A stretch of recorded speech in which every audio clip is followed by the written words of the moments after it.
Hoy, mangungumusta tayo partner sa ating DSW ASEC, Ma'am Irene Dumlao, para nga malaman kung ano na nga po ang latest doon sa mga binibigay nating relief assistance sa mga lugar na apektado ng lindol nga po dito sa Mindanao. Kausapin na natin. ASEC Irene, magandang umaga po. Peter Atrica sa programang Kabayan.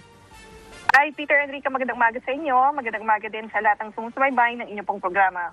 Hi ma'am, for the 7.8 na magnitude ng lindol, marami na po tayong natulungan before, pero mukhang nadagdagan pa po ata ang ibinigay ng DSWD. Maaari niyo po ba kami bigyan ng update, ma'am?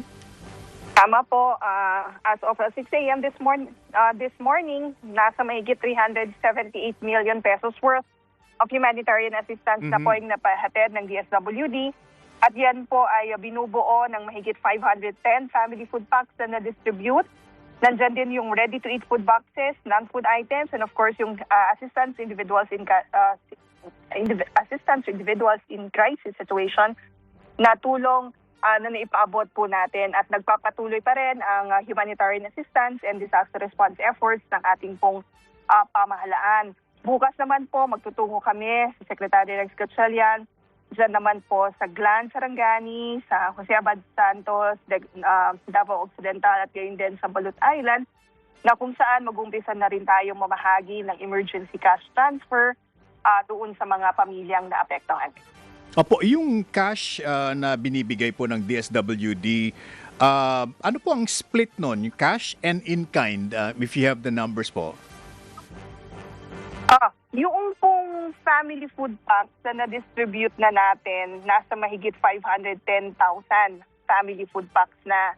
Yung namang pong na-provide natin na initial cash assistance, ito ay yung AIX, na kung saan nag-provide nga po tayo ng medical assistance and burial assistance to the families na meron pong mga nasugatan o mga namatay na family members.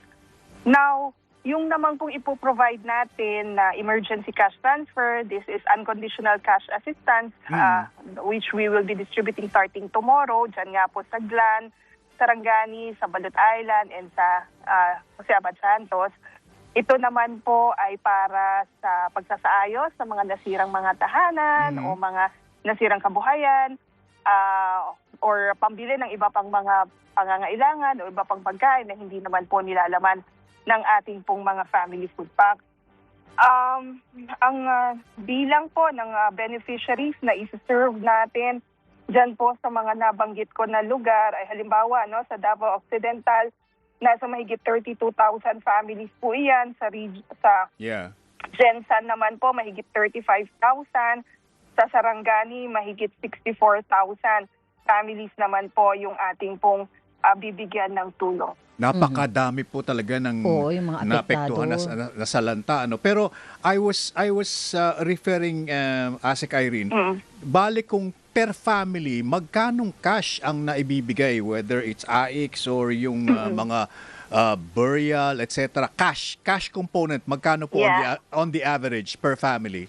Yeah, if cash po ito, outright cash po, 10,000 pesos po ito. Yun po yung naipoprovide natin. All in na yun? Lahat na yun? All in.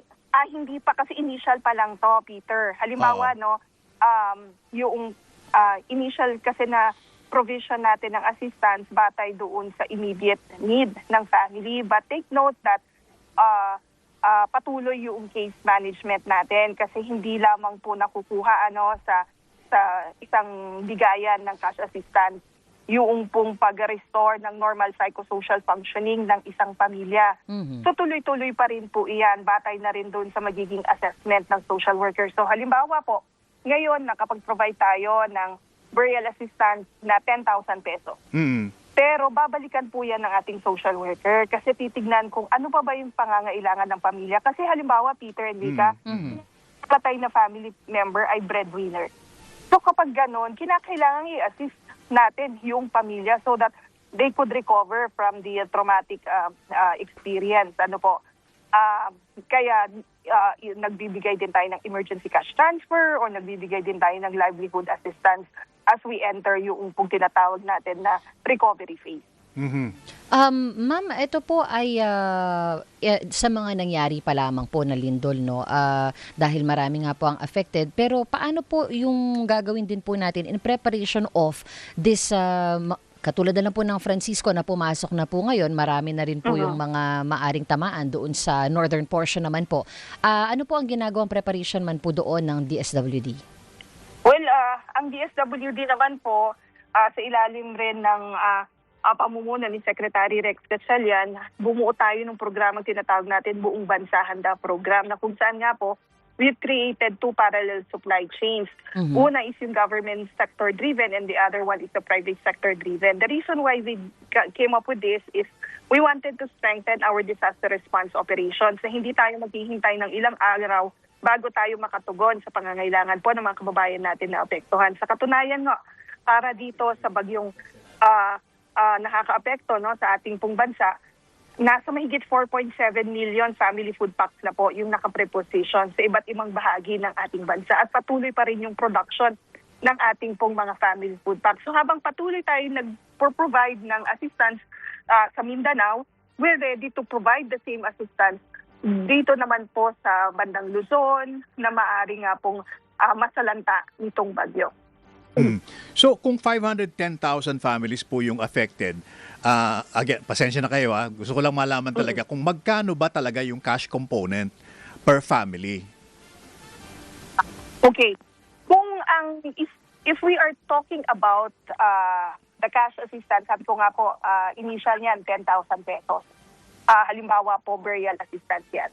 Tapos meron tayong iprovide din na family food pack. Yung family food pack kasi po natin, ang cash lang po, cost cash. niyan. Ma'am, cash lang.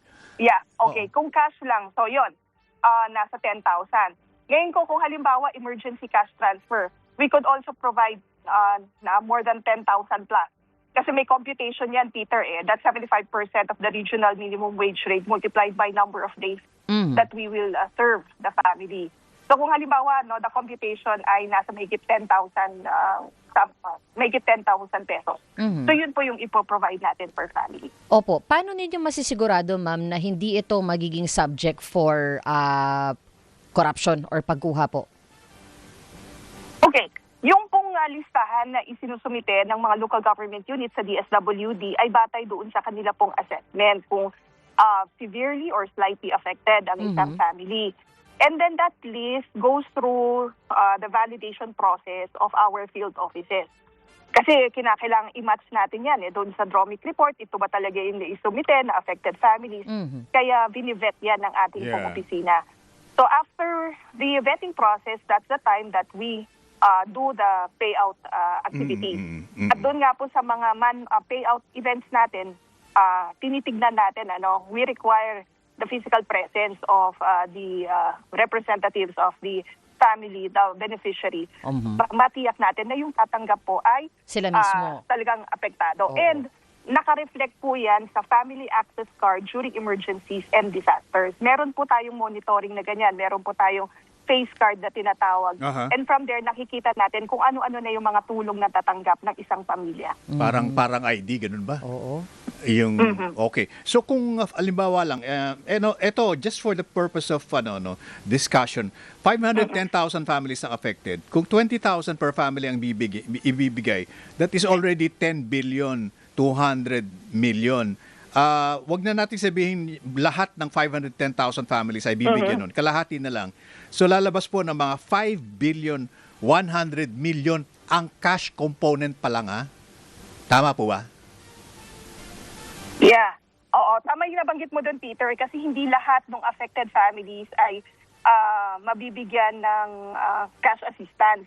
Kasi tinitignan natin sino yung severely and slightly affected based na rin sa assessment po ng local government unit. So who's doing the recording Assessment, po? Oo, in other words, yung nagre-record na ito dito sa GLAN, ito ang binigay natin, ito ang number na binigyan natin. Yung po bang bookkeeping and accounting? Yeah. Okay. So the process is that, again, just to provide a brief context, augmentation support po ang ipinoprovide na assistance ng DSWD.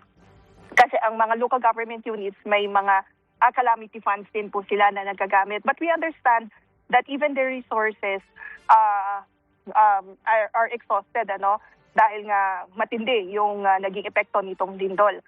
So, nag-augment tayo. So, ang ginagawa ng local government units, nagsasubmit ng request sa DSWD, linilist down po nila yung kanilang assessment and then yung families that need further intervention. So, dun po ang nagiging basehan natin ng paglabas ng pondo para sa emergency cash transfer. Now, who does the monitoring? Of course, it's the DSWD.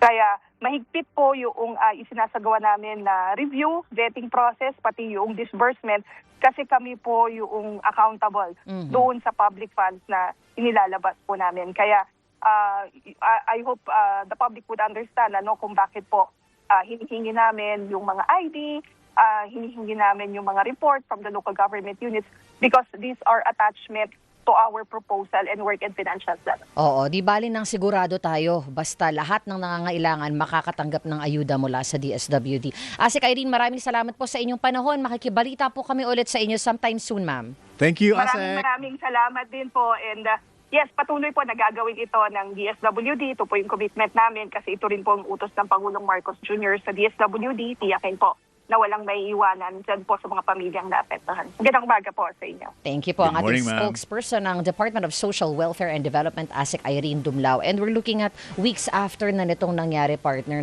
sa Glan Sarangani at sa iba pa nating mga kapamilya sa Jensan. Dami pa rin sa mga evacuation centers daw. At syempre, katulad nga na sinabi, yung kanilang mga trabaho apektado din 'di ba? Mabuti na lang, maraming sa ngayon ng pamahalaan ang may binibigay na tulong. Meron din yung yung TESDA, yung ASIC, 'di ba? Yung mga yakap.